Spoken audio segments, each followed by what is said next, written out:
Or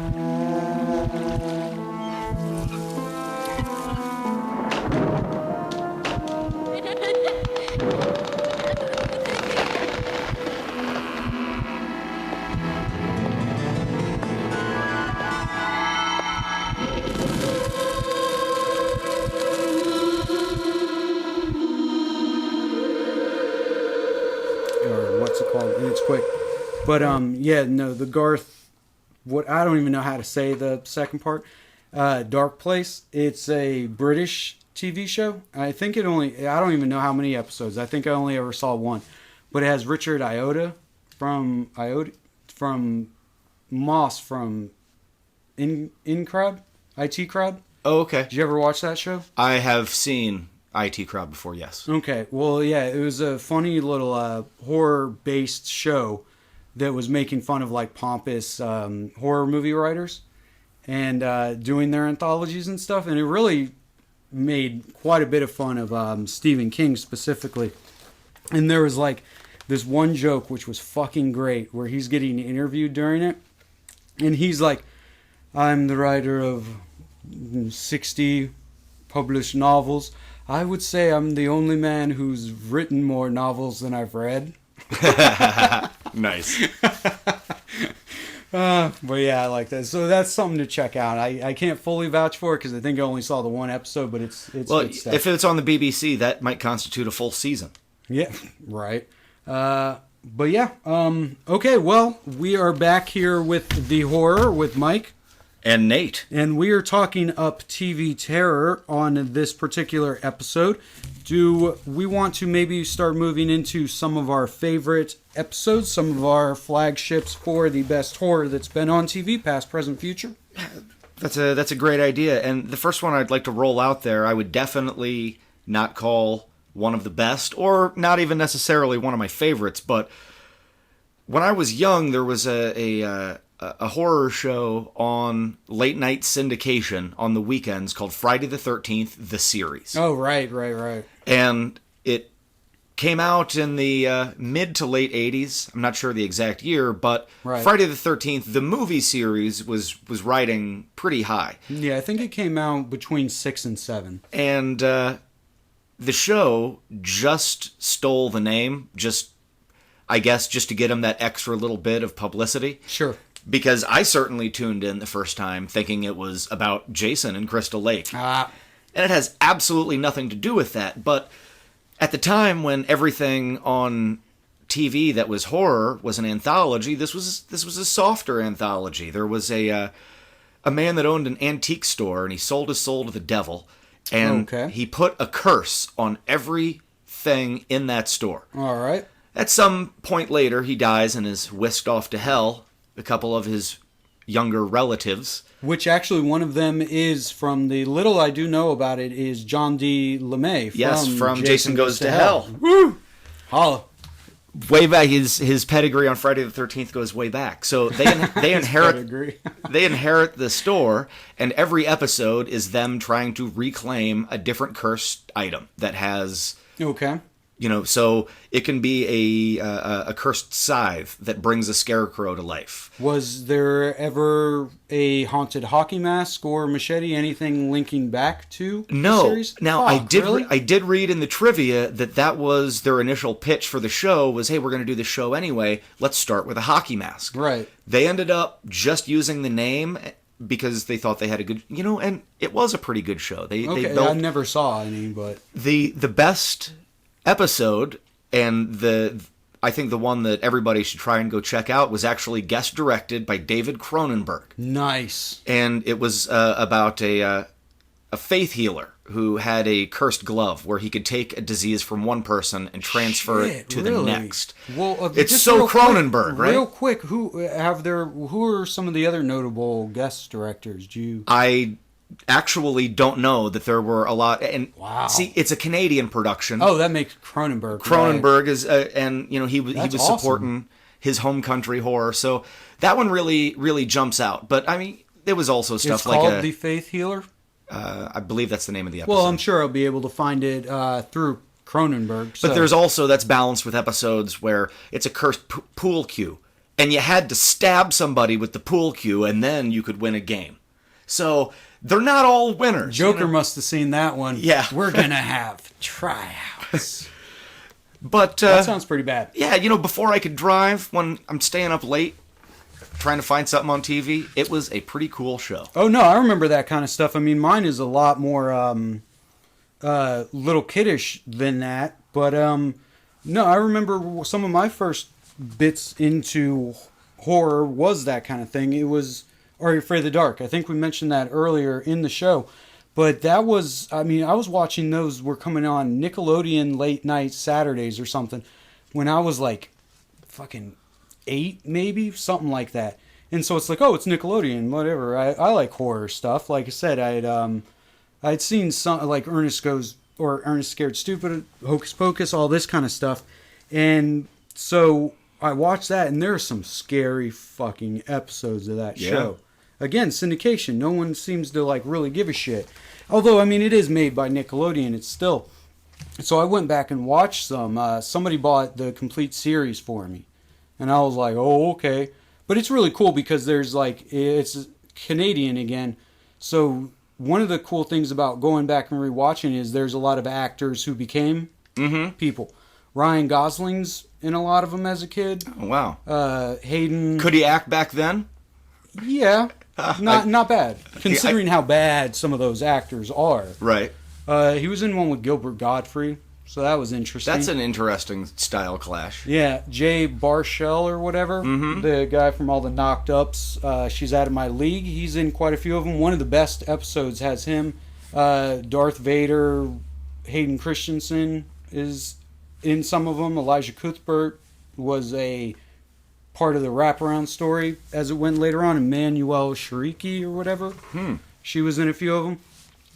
So it's cool for watching for that. But there is one episode that I wanted to call out in particular that still to this day I would recommend any horror fan watch. It is good stuff. Legitimately good stuff. It's called Laughing in the Dark. And it was the second episode to ever air. And get this shit. So this episode is about haunted carnival. Goes town to town, stuff we've seen before. And there is a scare house, fun house. And one of the characters within that is a clown called Zebo. And clowns, if you don't like clowns, this is the scariest thing outside of it. Yeah, nobody that I've likes seen clowns. with clowns. The story is the guy posed as a clown in the carnival, stole a whole bunch of money, smoked cigars. That was kind of his thing. He burnt up in the funhouse, so now this ghost of a clown haunts this funhouse. So these kids go in and they steal the nose off of the animatronic version of it. And this ghost clown, which you never see, by the way, comes after them in their everyday life. So there is some scary ass shit in that. Now, did you say it was called Laughter in the Dark? Laughing in the Dark. Okay, I need to look that one up because it is legitimately scary. I've got a few years on Mike here, so that gives us a little bit of a different approach to some of this material because when I was younger, I was still too old to really be interested in the Are You Afraid of the Dark? Or the absolutely. Goosebumps. It just came along and for after. the most part, they're not. But starting about a year ago, now I'm starting to discover them because I've got a 10-year-old girl that's into scary stuff. Perfect for them, And yes. I'm like, Are You Afraid of the Dark? Goosebumps. There's So newer are you watching? The Haunting Hour is a newer show. I don't watch But, Goosebumps or any of that stuff. But it's all the same ilk, basically. It's right on. it's horror anthologies aimed at younger viewers. I will also say, everyone should watch Laughing in the Dark. You need to screen that before you show it to your girls. Okay. It is seriously way too scary to have been on TV. Wow, now I gotta fucking watch good. this right away. But yeah, no, and Are You Afraid of the Dark is really good for that. It's a great way to bring people into horror, and it's something I might do because I did rewatch all of them just because when that was the second episode, I was like, shit, and I had to watch. Right, so well, and I plus can, he had all the discs, so you gotta check them it out. took forever, and there's some shit in there, but there are some good ones. Jay Baruchel has one called Dead Man's Float. Check that one out. That's about a haunted pool. A lot freakier than it sounds. That's a legitimately good, well-written episode. Zombie Town or Vampire Town. That's another good one. There's some good ones hidden in there. I'll make some kind of list one day and put those out there, the ones that are worth watching. But yeah, it's really good to get kids, probably I'd say, yeah, around 10 to 13, 15 maybe, if they're real wusses about stuff like I was. But anyway, yeah, that's a show I just wanted to definitely give a shout out. Supposedly they're all on YouTube also. Okay. So, anyway. That makes it easy to find. Yeah, do you have another one you want to shout out about? Well, I mean, actually right along the same vein of what we were just discussing, Tales from the Crypt. Yes, that was... It has a lot in common with Are You Afraid of the Dark, just aimed at a slightly higher age bracket. Right. And you know what? And not even... But still all about the fun. It is all about the fun. They're based on the old EC horror comics from the 40s, which were notoriously violently graphic at the time. And the show is actually not as notorious and violently graphic as the source material. Well, another element about those that's worth pointing out, I think, is that they were all tended towards more fairy tale morality tales. Yeah. Of irony and stuff. Yeah, right? Yeah, irony, a lot of revenge stories. Right. Involving violence. A lot of them didn't even have necessarily a supernatural aspect. Okay. Now, the standout, I think the show was on for 3 or 4 seasons, so there were almost 100 episodes of Tales from the Crypt produced. Sure. The one that really stands out for me is called And All Through the House. Absolutely. Set on Christmas Eve, in which a wife has just finished up murdering her husband with a fire poker. Yes. She's trying to hide the body, and at right around that time, her curious, inquisitive daughter makes friends with the deranged lunatic dressed as Santa Claus standing outside the house with an axe. One of the great horror short stories of all time. It is unremittingly tense throughout. Beautiful. But it is also so much fun. It's one of those things, it's like, this is why I watch horror. Exactly. For this. That is a bold statement, but I'll take the Pepsi challenge on that. Any day of the week, that shit is horror solidified, what I love about it. Yeah. And that, on a little side, that is, one, it's a remake of, there's a Tales from the Crypt movie, which is all where a lot of this came from, too. EC came into 68, Tales from the Crypt, the movie, which I believe it's Joan Collins. Yeah, that sounds right. Plays the woman in that version of it. And this is a new version. This is, I believe, what they used the first episode to kick it all off. It was, I remember actually watching the premiere. They showed 3 of them back to back as one, hour and a half long movie. And it was one of those 3. Oh, okay. The whole series is executive produced, and this episode was directed by Robert Zemeckis. Yeah. Who is one of my favorite directors of all time, who did Roger Rabbit, horror right there, Back to the Future, Castaway. I mean, this guy has made some of the best movies of our lifetime, and he makes a horror, and it is fucking great to see that. Loved that so fucking much. Any other things you want to say about that, or another episode maybe? Well, Tales from the Crypt, what's funny about that is around the same time I was also watching a lot of episodes of a show called Tales from the Dark Side, which was the direct to syndication, probably Canadian produced knockoff of Tales from the Crypt. Where it's like, oh, this is doing great, let's do an anthology. It's really easy. And that's the B show. Tales from the Crypt is the A show. I don't think I've ever seen an episode other than jokes online. It's bad. Do remember a couple of episodes though that still stand out. Okay, great. Yeah, I want to see some. One of which involved not too far off from a movie that was made later called Parents, about a couple of kids that. Randy Quaid. A couple of kids that figure out that their parents may be cannibals. Right. And all I'll say about it is that the giant wooden fork and spoon that old people hang in the kitchen takes on an entirely new meaning by the end of the episode. Right. But that isn't something that one really needs to go out of their way to watch. Yeah, it's just I'm a big Clive Barker fan, and there was an episode done for The Yattering and Jack, which is one of my favorite short stories of his.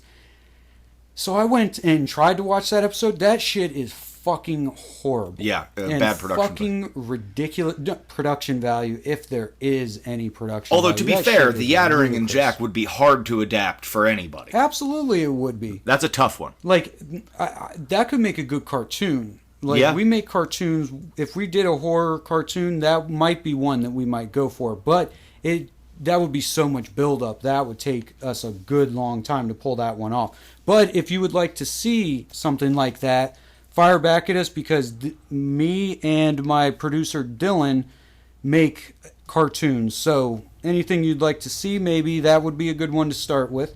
But overall, yeah, Tales from the Dark Side never did much more. I like the movie. Yeah, they had the anthology movie, and then they had, I liked that. What, they had 2, maybe 3 of Tales from the Dark Side Presents, or no, Tales from the Crypt Presents. Yeah, those were, and I like those. Well, Demon Knight and Bordello of Blood. Yeah, kind of. And there was one called Ritual, which I never saw, and I didn't make it through Bordello of Blood. I liked it until it got into the horror. And then it was like, Dennis Miller is... Yeah. It was cool to see Dennis Miller. I liked it as much as I can like anything that stars Dennis Miller. Yeah, that was by far the best thing I thought he did. But Demon Knight is a hidden pleasure of mine. That's Ernest K. Dickerson, which I think he's one of the hidden guys of horror who doesn't make good stuff, but his stuff, as far as bad horror, is at the top of, like, it's fun. Yeah, that's a fun movie. Yeah. He's notorious for that. So I do like that one. But that's Tales from the Crypt, yeah. Probably, it's much more recent. It's not that recent, but probably my favorite horror anthology TV show of them all is Masters of Horror. Ah, yes. Did you consider that? I do. It was on TV. It was on Showtime, I believe. Yeah, and it was not dissimilar from what Oren Peli and Jason Blum do with Blumhouse Productions, where they contact talented filmmakers, they offer them a budget, and give them creative control to make a movie. So the fact that they were more like TV shows on, we'll include it, because there is so much to say about it. Well, and you could say that they were mini movies, but like I'm just going to stick to, technically speaking, they produced a season and later a second season called Masters of Horror that had 13 episodes. That was an anthology show. There was no wraparound. Right. Each episode had its own creative team, writer, director, or auteur doing everything. Sure. And they had creative control to make whatever they wanted. There's some good stuff in there, yeah. They got good filmmakers for the most part. They got the best. Yeah. I don't think they left anyone out other than, like, Wes Craven, I don't believe ever did one. But other than that, like, and that was probably him turning it down. I could maybe, yeah. Yeah, I don't see how you could have Masters of Horror and at least not offer one to Wes. But other than that, you got John Carpenter, you got Don. How do you say his name? Castilli. Oh, Coscarelli. I murder so many names. Don Coscarelli, written down. Tobe Hooper. Yeah, Tobe Hooper, Joe Dante, Dario Argento, Takashi Miike. Yeah, Lucky McGee. Everybody made one of these. And Mick Garris, of course, he's the one who started it. And like any anthology, there are some ups and downs. What would you say were the top ups? I'll give 3. Well, okay, that is easy because there are 3 of them that I actually went out and purchased on DVD. 5? I probably could, but top 3 would be John Carpenter, Cigarette Burns. Yes. Cigarette Burns is the best thing that John Carpenter has made in probably 20 years. Yeah, he hasn't made much, actually, since Ghost of Mars, but this is good. It is stuff. Really good. And Udo Kier, Norman Reedus. And unlike most John Carpenter, it's really graphically violent. Yeah. I mean, he makes horror movies. He never shies away from violence, but this one in particular, yeah. Yeah, this one is... They use technology to not cut away from anything. Right. And that angel thing or whatever is fucking creepy. That would be the number one I would say to check out. First, if you're only going to watch one, watch Cigarette Burns. Yes. And and this is the beauty. This is the beauty of Masters of Horror, is that this could have very well been an hour and a half long movie. That's kind of what upsets me. The story would have sustained it, but I got the same movie with no fluff. It was a tight hour, and they could have added in some more scares, but they probably would have added in a lot more filler. Yeah, but see, this is the thing that upsets me when it comes to... I think Masters of Horror did work in a lot of ways for what it did, because I can't think of another one that has the problem this does, which is that this... It sucks because I wouldn't have personally included this in TV. I would have probably forgotten about it. Right. More than anything. But you can't include it on, like... I mean, you can, but technically I would forget maybe to include it in top horror films. Yeah. It falls in the middle, which is too bad for Cigarette Burns, because it is really fucking good. Did you see his pro-life? Yes, and boy was I didn't see disappointed that on that. Oh, okay. I mean, you got John Carpenter, you got Ron Perlman. Yeah, an awesome envelope-pushing, awesome synopsis. Yeah, but I never saw it. A great story idea. No, it dropped the ball. Okay, what are your other ones? My second pick would be Pick Me Up, directed by Larry Cohen. Oh yeah, I remember. That was a good one. Yeah. That I liked it the first time I saw it, and I liked it a lot more the second time I saw it. Just real briefly. That one actually kind of reminds me of. If you really like that episode, I can see where that kind of how it influenced me. I can. But I mean, just in a nutshell, you've got a serial killer who hitchhikes, picks up rides, and kills whoever who picks him up. You've got a serial killing truck driver who drives around the empty roads and picks up hitchhikers and kills them. Yep. And then you have a final girl that gets caught in between the two of them.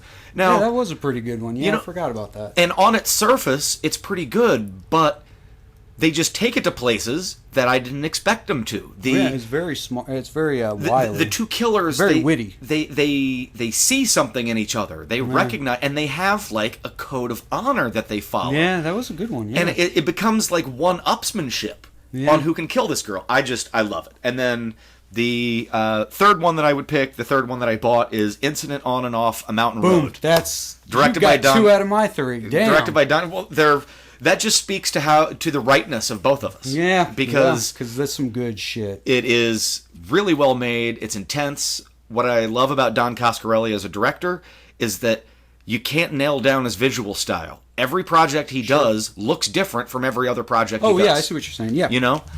This doesn't look like it was made by the same guy that did Bubba Hotep or John Dies at the End or Phantasm or Phantasm 2. Right. I would have to say, and this may sound weird, it's my favorite thing that he's done altogether. Oh, you haven't seen John Dies at the End, though, so that is right. going to change. Okay, yeah, that's true. But the this tension, is really good. Yeah, the tension of that is awesome, and then it made me an Ethan Embry fan. Yeah, I was he a was fan good. of him from like Empire Records when I was a kid and stuff, and forgot that he existed. And what a great use of flashback in that episode. Yeah. I'm so tired of flashback because they always lead to the same thing. And this one, it was a nice surprise. It was really wittily. Is that even a way to say it? Cleverly written. Is that the flashbacks? You think they're one thing. And they start really giving you pivotal information. So flashbacks don't feel like you're treading backwards. They do it first, and that's fine. But more and more, the two start to build on each other and are giving each other information. Yeah. And it is a good storytelling. Moonface, I believe is his name. Moonface. He's a good villain. He kind of wrong turnish, but he's a good villain. The Incident on and Off a Mountain Road is actually based on a short story by an author that I name check a lot named Joe Lansdale. He also wrote the short story Bubba Hotep. Oh, yeah. And he wrote the novel Cold in July, which has been turned into a movie. Holy shit, I need to read more of his stuff. You know what? I've got a ton of Lansdale. I'll let you borrow some. He's fucking A. All right, then. When we do our episode on influential authors, I'll be talking a lot more about him. All right. Yeah. But, you said that we had 2 out of 3 in common. Right. What would be your third? Imprint. Takashi Miike. But I do get, and I'm sure that was one that you were going to point out, and there are other ones. That would have been in my top 5. Like Right to Die was kind of cool. Not in execution, but there's some cool stuff in that one. That's Ron Schmidt, the guy who did like the original Wrong Turn. That one's kind of worth watching, but Imprint, just because Imprint was so envelope pushing, and I like Takashi Miike because there's a lot of movies that we talk about from foreign directors that, or shock value cinema, that just, they try too hard to shock, they this, they that, blah, blah. Takashi Miike is somebody who pushes shit always further than I think. Yeah. But it always works. And Imprint is a hell of a one. Plus, I love fucking, what's his name? And he needs to be Billy Drago. Billy Drago. Is that how? Yeah, Billy Drago. And it was so cool to see him not be the psycho. Because he's always the fucking psycho. Because he looks like a bad guy, but he was good. He is a great bad guy. And just as you know, but the listeners may not, this was, Masters of Horror was a show on Showtime, so there were no restrictions to content. Oh, motherfucker, and, right. Yeah, and, that's the other reason I chose it. And all of the directors were given carte blanche. And then when Miike turned in his film, they refused to show it. So it was released on DVD. It's available actually now. I watched it a couple of weeks ago on Hulu streaming. Okay. So the whole Masters of Horror is up on Hulu if you don't want to buy it. Okay. Yeah, one thing about that is with Masters of Horror, they gave no rules. I've seen the actual document that was sent out that gave the few rules. No, like, full frontal graphic male nudity, basically meaning erections. No kids being killed, and no kids killing adults or each other. Those are three strange rules, but, Showtime, I guess, has to preserve some kind of thing to their financial people. What are you going to do?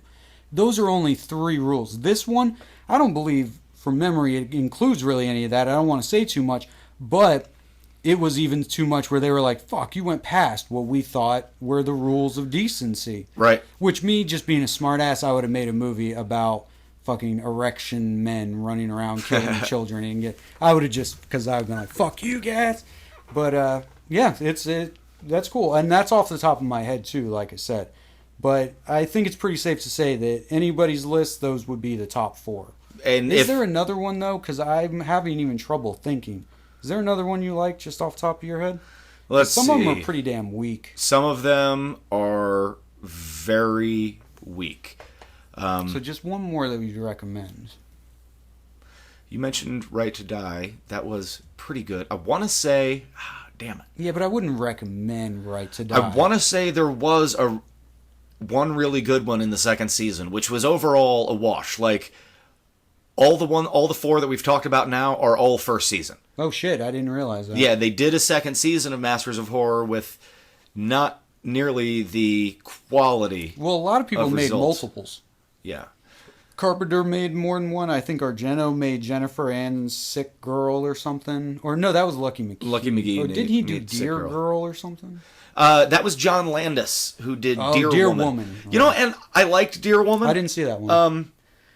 John Landis. Just because I fucking miss John Landis. And I gave up on him a few years ago just to keep his name. Landis is a comedy guy that likes horror, though. Dude, but his horror offerings were so... This is a big digression, and we might end up having to cut this out. Thriller was what I hoped people would do. Why don't people rip off fucking Thriller? Right. Thriller has everything I want zombie movies and horror to be. And American Werewolf is great. It's the best werewolf movie ever, I think. After that, and I'm even talking about his comedy. Like, John Landis fell off in a big way. Absolutely. What the fuck happened to him? Because he still is out there. He still does his commentaries, his behind the scenes. He's still out there with movies, doing stuff. And he is a gregarious, hilarious, in-person guy. He is still spot on. I love his interviews. His movies are dog shit. How do you lose it that bad? In Dear Woman, I can't say that it's great. I can't even tell you that it's very good. But it feels like he's having fun making it. And that comes through. So, which this kind of ties into both of those, is we can quickly talk about maybe some of the offshoot parts of these things, and then we got to get back on track because we're going to... Actually, let us take a quick break, and we will be right back with you on The Horror.